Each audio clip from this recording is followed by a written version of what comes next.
Conhecida como terra do sertanejo, da capital do Brasil, da agropecuária, do Pantanal e por ser a segunda maior região do país em área, o Centro-Oeste é uma das regiões mais enigmáticas do Brasil, sendo o último território conquistado durante a colonização, tendo uma história pré-colombiana fascinante e um dos maiores mistérios da história, que inspirou uma famosa saga cinematográfica.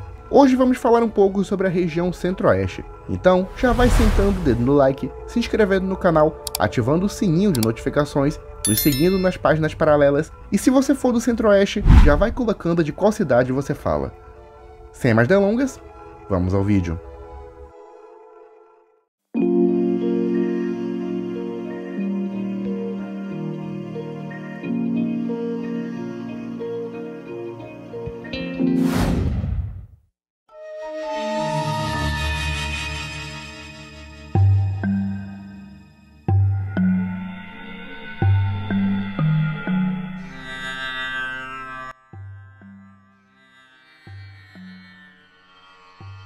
A capital do Brasil, localizada no Distrito Federal, é considerada uma das maiores cidades planejadas da história recente, que apesar de ter sido fundada já no século XX, tem uma história bem antiga. No século XVIII, com o início do ciclo do ouro no Brasil, a coroa portuguesa já demonstrava interesse em construir uma capital do zero no centro do país, mais especificamente no que hoje é Minas Gerais.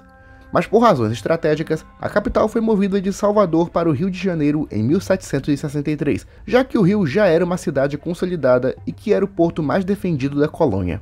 Com a chegada da família real portuguesa em 1808, foi sugerido a Dom João VI que recolocasse a capital para o interior por motivos estratégicos, já que muitos temiam ataques franceses pela costa do Brasil. Porém, Dom João VI preferiu a permanência no Rio de Janeiro. Com a independência em 1822, José Bonifácio sugeriu ao parlamento a criação de uma nova capital no centro do país, com o nome de Brasília ou Petrópole, já que temiam novos ataques dos portugueses e desejavam uma melhor defesa geográfica, já que a região escolhida era a comarca de Paracatu, uma região montanhosa localizada em Minas Gerais. Ao longo do século XIX e na primeira metade do século XX, muitos projetos foram se desenvolvendo no Planalto Central, onde grupos defendiam a construção de uma futura cidade. Não só para a melhor defesa, mas também para o aumento populacional do Centro-Oeste, uma região com terra fértil, mas pouca mão de obra. Em 1946, com a queda de Getúlio Vargas, o Congresso aprovou a criação da nova capital, e durante os anos 40 e 50, uma comissão foi enviada para explorar a região do atual Goiás, para averiguar o melhor terreno para o início da construção. Com a eleição de Juscelino Kubitschek em 1955, as obras são iniciadas no ano seguinte, onde grandes nomes como Israel Pinheiro, Lúcio Costa e Oscar Niemeyer delimitaram os melhores locais para a construção de prédios, palácios governamentais e áreas urbanas, no que ficou conhecido como Plano Piloto. A cidade foi construída por trabalhadores de todas as partes do país, que eram apelidados de candangos, e foi inaugurada oficialmente em 21 de abril de 1960. A construção de uma nova capital do zero ganhou atenção e holofotes mundiais, com ela sendo símbolo do momento de desenvolvimento que o país passava, e com o passar dos anos, novos núcleos foram sendo construídos, novas estradas conectavam a cidade ao resto do país e novas cidades eram fundadas. Hoje, Brasília é considerada uma das grandes maravilhas da engenharia moderna, sendo um grande exemplo de cidade planejada no século XX.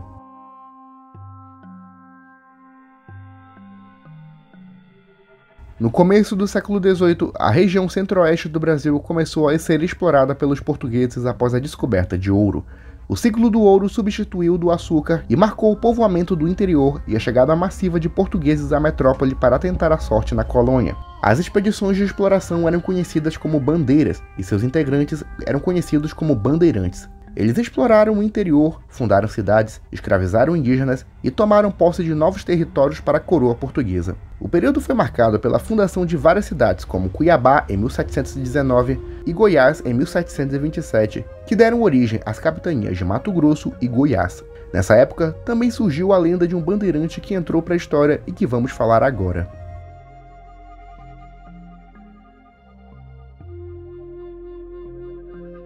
Bartolomeu Bueno da Silva foi um bandeirante português que participou da exploração do atual estado de Goiás, sendo considerado um dos maiores exploradores da região central. Ele foi uma figura enigmática e cheia de mistérios, onde nem sequer sabemos a data de seu nascimento ou morte. Embora não se saiba quem realmente ele era, A tradição coloca seu nome como Anhanguera, que no idioma nativo significa diabo velho. Segundo a lenda, ele chegou numa região do interior e encontrou uma aldeia indígena, onde os nativos possuíam adornos feitos de ouro. O bandeirante queria saber onde estavam as minas de ouro, mas os indígenas se recusaram a falar.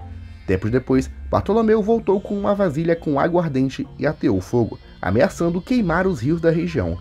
Os indígenas, aflitos com tudo aquilo, cederam e delataram onde podia ser encontrado ouro e outros metais preciosos, com ele sendo chamado pelos indígenas de Anhanguera. No entanto, outros historiadores atribuem esse nome a uma tribo chamada Inhaguera, que teria sido escravizada por Bartolomeu Bueno da Silva.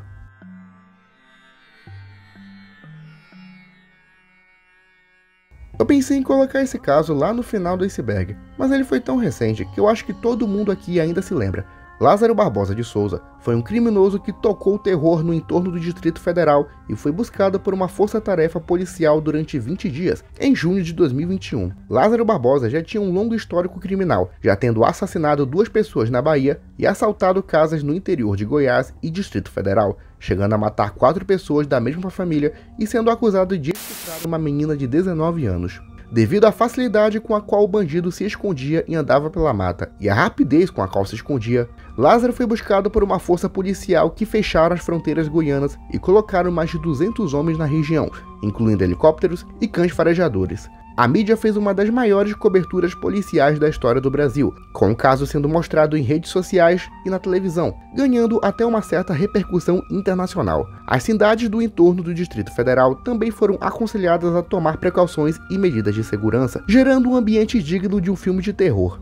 Lázaro foi encontrado na casa da ex-sogra, no município de Águas Lindas de Goiás, onde morreu baleado após uma troca de tiros com a polícia. Apesar de sua morte, o caso ainda hoje é investigado, já que muitos acreditam que Lázaro possuía uma rede de apoio pela região. Existe muita polêmica sobre o caso em si, já que o criminoso havia sido preso algumas vezes e estava em regime semiaberto, com alguns criticando a medida da justiça e alegando que se as leis fossem mais duras, nada disso teria acontecido. Podemos também citar a ligação de Lázaro Barbosa com o satanismo e o ocultismo, onde seu corpo chegou a ser profanado após sua morte. Esse caso tem muita, mas muita coisa por trás, coisa que não daria tempo de falar por aqui, mas sem dúvida está marcado como um dos grandes casos criminais da história do Brasil. Em 1987, a cidade de Goiânia presenciou um dos piores acidentes envolvendo radiação da história. Tudo começou quando os catadores encontraram uma máquina de radioterapia em um hospital abandonado, levando a máquina para casa a fim de vender suas peças. Desde aí, os catadores já começaram a ter sintomas como náuseas, vômitos, diarreia e indisposição. Pouco depois, eles venderam para o Ferro Velho, cujo dono era Devair Ferreira, que terminou de desmontar a máquina e encontrou uma cápsula onde dentro estava um pó brilhante e azulado. Ele levou para casa e mostrou para sua família e vizinhos, incluindo seu irmão e sua sobrinha Leide, de apenas 6 anos. Pouco depois, todos da família e amigos próximos estavam apresentando sinais como tontura, vômito, diarreia e febre alta. A esposa de Devair então começou a suspeitar que isso tivesse alguma ligação com o pó branco que foi encontrado no Ferro Velho. Ela levou à vigilância sanitária, onde foi descoberto que o material era conhecido como Césio-137, uma substância altamente radioativa e nociva para o corpo humano.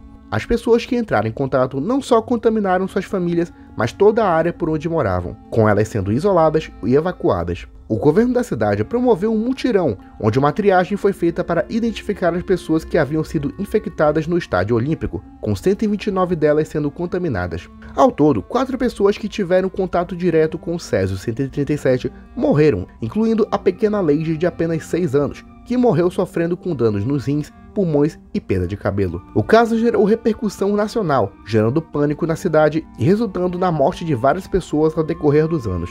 Até hoje, o acidente radiológico de Goiânia gera polêmica, tanto entre a instituição que cuidava do hospital por não ter retirado suas máquinas de lá, tanto entre o governo, que escondeu o caso durante algum tempo. O acidente radiológico de Goiânia é considerado o segundo pior acidente nuclear da história, atrás apenas do acidente de Chernobyl, em 1986.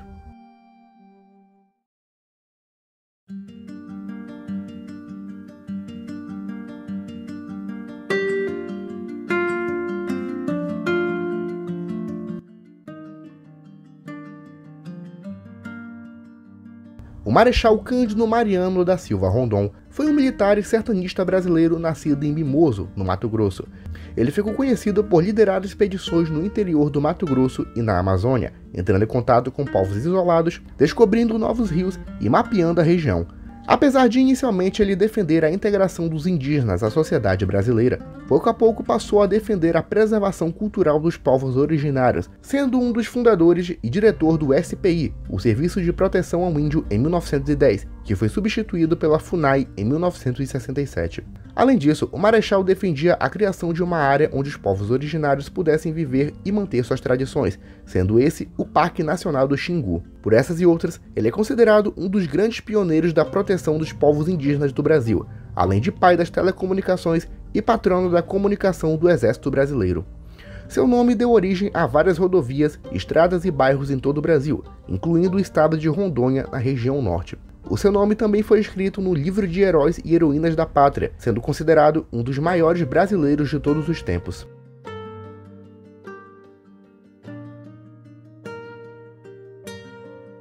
Os cerca de 3.000 operários que ajudaram na construção de Brasília eram apelidados de candangos, sendo eles pessoas vindas de todo o Brasil não só para trabalhar, mas para fixar residência na nova capital. Os primeiros vieram em outubro de 1956 e construíram suas casas ao redor do projeto do Plano Piloto. E apesar de serem chamados de heróis pelo presidente Juscelino Kubitschek, eles viveram em condições deploráveis e, com a inauguração da cidade, seus terrenos foram isolados do centro administrativo e a cidade adquiriu as melhores terras por lá. Os candangos formaram centros populacionais que hoje são regiões administrativas como Samambaia, Taguatinga e Candangolândia, sendo que hoje o nome candango é praticamente sinônimo de brasiliense. Pelo fato de trabalharem em condições péssimas e serem desprezados pela classe alta, existem muitas lendas bem macabras envolvendo os candangos, que afirmam que os corpos de alguns deles que morreram durante a construção foram concretados nos prédios da Praça dos Três Poderes. Já outros, mais supersticiosos, afirmam que os espíritos continuam vagando pela cidade como fantasmas.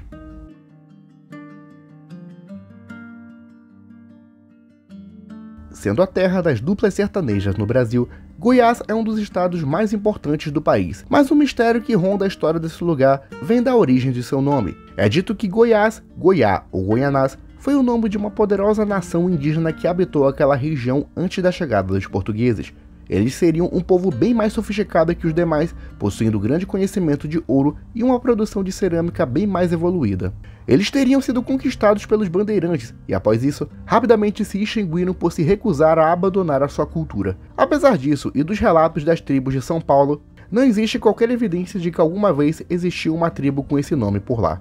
O nome Goiás significa algo como iguais ou pessoas da mesma origem, já que eles também seriam do grupo Tupi-Guarani, numa região onde a maioria dos povos são do grupo G. Acredita-se que essa tribo sequer tenha existido em algum momento da história, com a teoria mais aceita de que, na verdade, eles seriam um povo tupi que habitava aquela região e se distinguiam dos demais por seu idioma e cultura. Alguns candidatos a serem a tribo Goiás são a nação Caiapó e os Avá-Canoeiros, que tem bastante ligação com o grupo tupi. Existe também a hipótese da tribo ter sido apenas uma má interpretação dos bandeirantes acerca dos habitantes locais. Seja como for, a origem do nome do estado ainda é um tema controverso e que não se chegou a uma conclusão exata.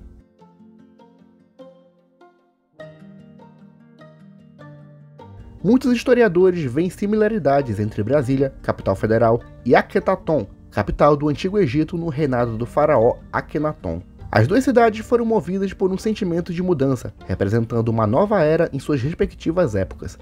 No caso do Brasil, Brasília representava o sentimento de desenvolvimento e crescimento populacional do Brasil, com um grande otimismo para o futuro. Já Akhetaton representava uma nova ideia espiritual para o Egito, já que o faraó a construiu em honra à divindade solar Aton. As duas cidades também foram construídas nos centros dos respectivos países, Brasília no Planalto Central e Akhetaton mais ou menos no delta do rio Nilo. As duas cidades também foram construídas em tempo recorde, aproximadamente 4 anos. Akhetaton tinha um formato de pássaro, animal sagrado para a religião egípcia, enquanto Brasília representava um avião, o chamado Plano Piloto. Tanto uma quanto outra também possuíam grandes estradas, construções em formato de pirâmide e eram divididas em setores ou bairros. O Memorial JK em Brasília possui uma estrutura similar a uma pirâmide, da mesma forma que os governantes do Antigo Egito eram sepultados. JK faleceu exatamente 16 anos após a construção da cidade.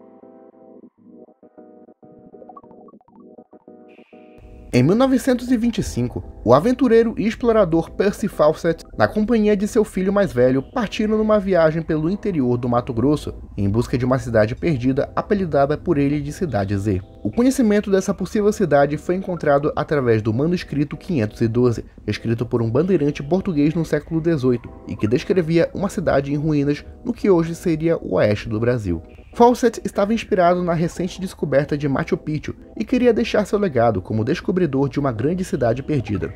Ele, seu filho e mais um integrante entraram em contato com aldeias quase isoladas do interior, adentrando rios inexplorados e lugares onde nenhum homem branco se atreveu a entrar.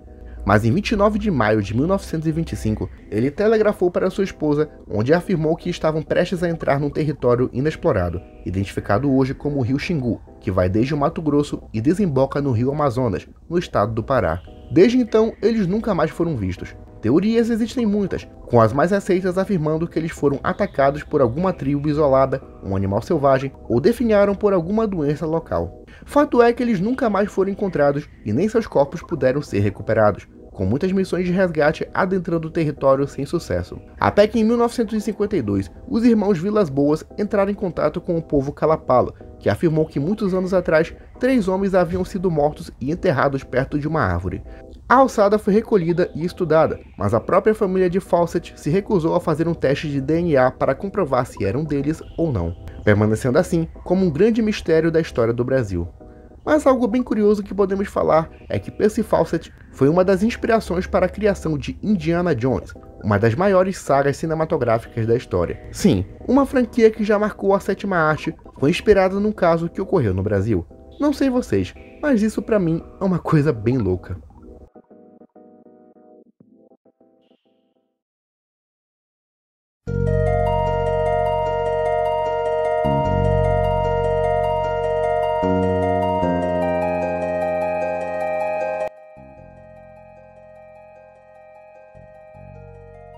Por ter sido uma região isolada durante tantos séculos, é no centro-oeste que encontramos muitos lugares tidos como paranormais e misteriosos, guardando histórias assustadoras. A Chapada dos Veadeiros, localizada em Goiás, é um exemplo disso. Quem já passou por lá não tem dúvida quanto à energia daquele local.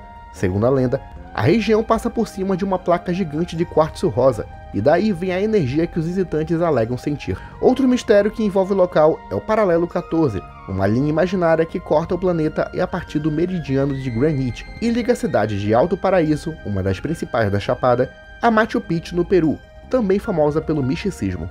É possível encontrar uma placa por onde passa o Paralelo 14, com os boatos alegando que existe um portal que leva até a cidade peruana.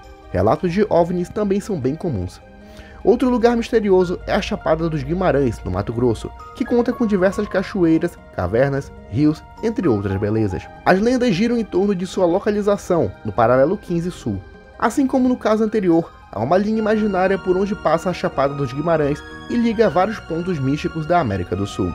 O Paralelo 15 Sul é traçado em forma de triângulo e passa por 16 localidades sul-americanas com rico patrimônio cultural e histórico, fazendo a ligação entre elas. Lá existem vários locais com nomes bem diferentes, como o Portal do Inferno, a Cachoeira Véu de Noiva e a Caverna Aroê Jari, que no idioma local significa Morada das Almas. A Serra do Roncador, também no Mato Grosso, é também uma região envolta em lendas e mistérios, que vão desde antigas civilizações até portais e avistamentos de OVNIs. Por estar rodeada de montanhas e rochas, o som do vento que passa por lá produz um som semelhante a um ronco, sendo daí que vem o nome da serra.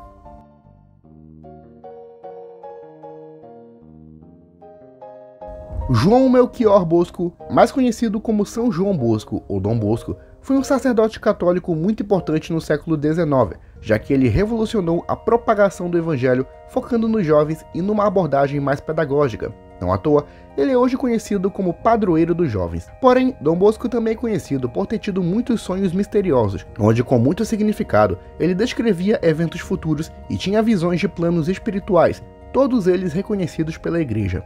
Um deles em particular ocorreu em 1883, quando ele sonhou que uma grande cidade seria fundada na América do Sul, que ele descrevia como uma terra prometida. Segundo suas palavras, entre os graus 15 e 20 havia uma enseada bastante longa e bastante larga, que partia de um ponto onde se formava um lago. Disse então em uma voz repetidamente: quando se vierem escavar as minas escondidas nesses montes, aparecerá aqui a terra prometida, de onde jorrará leite e mel. Será uma riqueza inconcebível.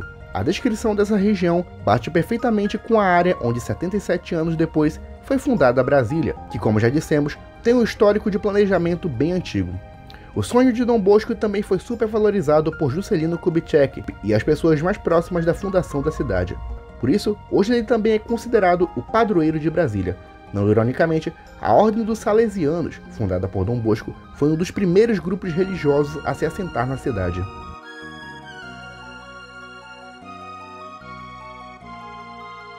Normalmente o Brasil não é vítima de terremotos e nem abalos sísmicos, mas isso não significa que já não tenha ocorrido um caso assim por aqui.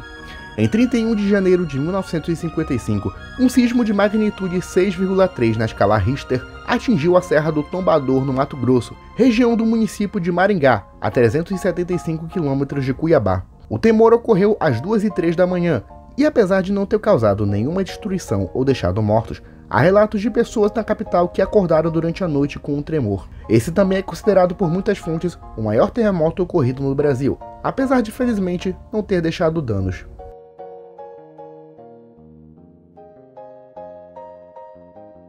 As lendas folclóricas do Centro-Oeste são famosas por conterem elementos indígenas, europeus e africanos, sendo também consideradas variações de outras lendas de parte do país. A caipora talvez seja o exemplo mais conhecido, sendo ela uma entidade protetora da floresta e responsável por atacar aqueles que tentam matar os animais por esporte, sendo considerada uma variação do curupira. O arranca-língua é também popular pela região, sendo descrito por vezes como um primata gigante, mas por outras como um ser fantasmagórico ou um demônio. O que caracteriza de verdade o arranca-línguas é a sua sede insaciável por línguas, que são arrancadas das vítimas pouco depois de elas serem mortas. A lenda é originária do estado de Goiás, sendo derivados de vários casos onde animais eram encontrados mortos em fazendas e suas línguas arrancadas. Derivado do Mato Grosso, existe também a lenda do minhocão, uma criatura gigantesca e com uma forma semelhante a uma minhoca. Segundo a lenda, o monstro vivia debaixo da terra e pelos rios, devorando ribeirinhos e causando um verdadeiro terror por onde passava. Novamente em Goiás, existe a lenda do menino Romãozinho, uma criança que durante a vida desrespeitava os pais, pregava peças em todo mundo e fazia todo tipo de maldade. Por causa disso, ele foi amaldiçoado pela sua mãe, que o condenou a não ser aceito nem no céu nem no inferno, com sua alma vagando pelos sertões e pregando peças em todos ao redor. Outras lendas folclóricas populares pelo estado são do Pé de Garrafa, o Nego d'Água, a Casa das 365 Janelas e a Mãe do Ouro. Se você conhece mais alguma que eu não citei por aqui, inclua nos comentários.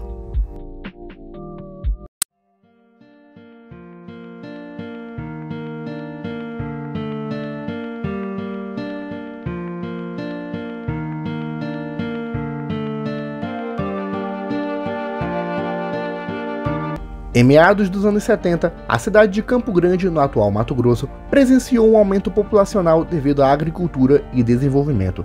A maioria dos migrantes tinham que trabalhar durante o dia nas lavouras, e para não deixarem suas crianças sozinhas, as deixavam sob o cuidado de uma mulher misteriosa chamada Célia de Souza. Nascida no Paraná, ela era conhecida por ser uma benzedeira e conhecer muito sobre magia negra, mantendo também um tipo de creche na própria casa, no bairro de Sapolândia, uma zona provisória da cidade que tinha esse nome devido ao grande número de lagoas, que reuniam muitos sapos. Muitos pais passavam dias fora de casa, mas enquanto isso, as crianças e adolescentes que eram confiados ao cuidado de Célia acabavam sendo maltratados, não alimentados e espancados. Em alguns casos, alguns deles vieram a óbito devido aos maus tratos a qual eram submetidos. Após um tempo, ela foi denunciada, e com a morte de uma criança que sofreu de traumatismo craniano, ela foi presa durante 2 anos. Após isso, em 1981, ela se mudou da cidade e nunca mais se soube dela. Existem muitas teorias que tentam explicar o que teria acontecido com Célia de Souza. Algumas apontam que ela passou a viver na floresta até sua morte. Já outras dizem que ela se mudou para Paraguai e outras afirmam que ela tirou sua vida ou foi morta por alguém. Seja como for, sua história ficou muito conhecida na região e recebeu o apelido de Bruxa da Sapolândia, causando um verdadeiro terror nas crianças da época, sendo usada como lenda urbana em todo o Mato Grosso do Sul.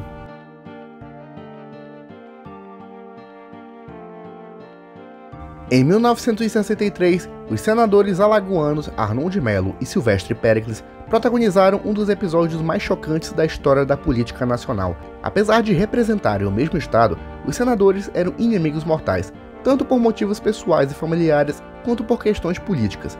Arnon de Mello constantemente confrontava Silvestre Péricles, que por várias vezes o ameaçou de morte. Com isso, Arnon de Mello começou a andar armado e praticar tiro ao alvo, na intenção de se defender em caso de qualquer investida do rival. Numa sessão do dia 4 de dezembro de 1963, Arnon de Mello subiu ao plenário para fazer um discurso, onde iria denunciar todas as ameaças que sofria de Silvestre Péricles e sua família. Ele começou o discurso e Péricles chegou a se levantar para se defender, mas Arnon pensou que ele sacaria uma arma, por isso rapidamente tirou seu revólver do bolso e disparou 3 tiros na direção do rival. Após isso, o caos foi instaurado, com parlamentares fugindo e se jogando em cima de Arnon para contê-lo. Péricles havia se jogado no chão e não havia sido atingido, com as balas indo em direção ao senador acreano José Cairala. Ele foi levado às pressas para o hospital, mas acabou morrendo pouco depois. Silvestre Péricles e Arnon de Mello chegaram a ser investigados, mas foram inocentados pouco depois e continuaram suas carreiras públicas até suas respectivas mortes, ocorridas em 1972 e 1983. A parte mais revoltante do caso é a morte de José Cairala. O acreano era suplente do senador José Guiomar, e aquele seria seu último dia no mandato, com ele estando ali apenas para suprir a ausência do titular. Por isso, sua mãe, esposa e filhos também estavam no Senado e assistiram o assassinato de camarote. A viúva do senador chegou a pedir uma indenização altíssima, exigindo que Arnon de Mello arcasse com a educação de seus filhos e o mantimento da família, mas o máximo que ela conseguiu foi uma pensão do governo acreano. Como fato curioso, Arnon de Mello era pai de Fernando Collor de Mello.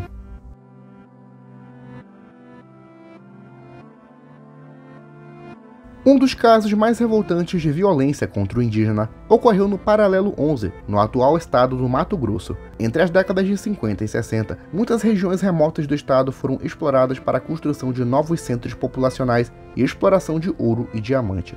Porém, muitos povos nativos ainda habitavam aquelas regiões e se recusavam a ceder territórios. O principal povo eram os chamados Cinta-Largas, que habitavam a região do rio Aripuanã e já tinham um longo histórico de conflitos com grileiros e homens brancos, vindos desde o final do século XIX. Em novembro de 1963, os municípios ao redor do rio autorizaram a empresa Arruda, Junqueira e Cia, LTDA, a explorarem ouro e pedras preciosas. Porém, eles sabiam que os Cinta-Largas se recusariam a ceder territórios e negociar com brancos. Por isso, o chefe da empresa, Antônio Mascarenhas Junqueira, iniciou um plano cruel para acabar com os nativos. Com a ajuda do prefeito do município de Aripuanã, vários helicópteros lançaram dinamites nas aldeias indígenas, gerando caos e desespero nos nativos. Pouco tempo depois, uma expedição punitiva liderada por Francisco Luiz de Souza, mais conhecido como Chico Luiz, massacraram mais de 30 indivíduos daquele povo, incluindo mulheres e crianças. Existem muitos relatos sobre esse massacre, mas eu não posso falar aqui para o YouTube não derrubar esse vídeo, mas já adianto que são bem chocantes e podem te deixar revoltado. O massacre era para ter sido um segredo entre os grileiros e a empresa, mas após um dos envolvidos não ter sido pago devidamente, ele denunciou todo mundo e o caos foi parar na Justiça de Cuiabá e posteriormente foi publicado no jornal O Globo, ganhando repercussão internacional. A Polícia Federal começou as investigações, chegando a prender vários envolvidos diretos e indiretos, chegando também a ouvir os 3 únicos sobreviventes daquele massacre. O juiz que cuidou do caso até chegou a dizer: "Nunca ouvimos um caso com tanta violência, tanta ignomínia, egoísmo e selvageria e tão pouca apreciação pela vida humana." Apesar de condenados, muitos deles acabaram sendo inocentados e responderam em liberdade, em especial o dono da empresa, Antônio Mascarenhas Junqueira, que morreu sem nunca sequer ter sido julgado. Um relatório de quase 7.000 páginas sobre o ocorrido também foi perdido em 1967 e reencontrado apenas em 2012. Outro responsável, Sebastião Palma de Arruda, também jamais foi julgado e ainda foi suspeito de ter participado de outro crime em 1987, onde foi acusado de ser o mandante da morte do missionário espanhol Vicente Cañas. Apesar de toda a violência e impunidade do caso, ele foi um dos principais motivadores da criação da FUNAI em 1967, que substituiu o SPI. Também foi usado pela Survival International, como um exemplo do porquê alguns povos isolados preferem não ter contato com grupos não indígenas. O caso também fez parte nos genocídios indígenas nos anos 60, 70 e 80, que eu comentei mais a fundo no iceberg da região norte. Um dos casos mais abafados pela história moderna foi o esquecido massacre da Pacheco Fernandes.